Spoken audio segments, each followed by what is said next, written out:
In my work today, I speak with many different people who are very close to the end of their life, and they very much worry about what will happen afterwards. What are the possibilities? Is there anything after this life here? Is there such a place or somewhere that we go? And I think I can answer those questions for you.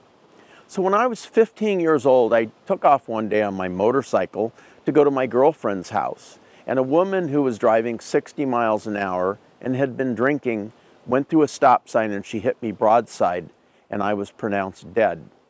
And I was in fact clinically dead for about 6.5 minutes. And in the process of that period of time, I personally went through a tunnel of light, and I came to this luminous barrier at the end of the tunnel, and a hand actually reached out and took my hand, and a voice said to me, "Are you ready?" I heard the voice, and I really didn't understand what it meant. I didn't even understand who I was. And it was a woman's voice. And she asked again, "Are you ready?" And I still didn't really understand the question. And then I asked the question, "Who are you?" And the barrier parted out of the way, and there was a beautiful woman standing holding my hand.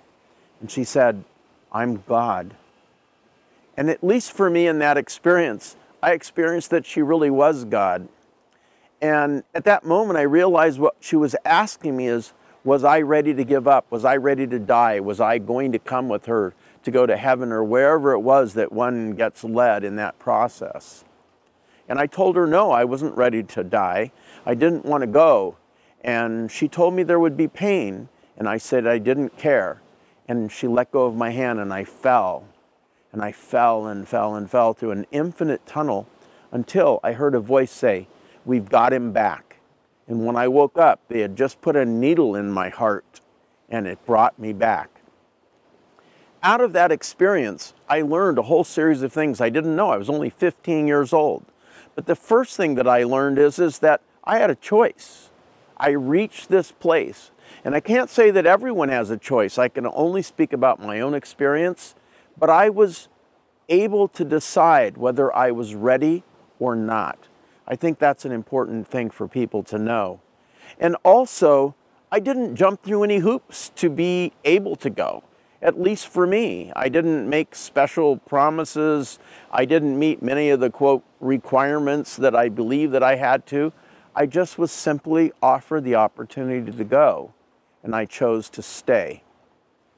But once I did decide to stay, that experience of having held that hand, having been in that place and had that experience, has changed everything for me.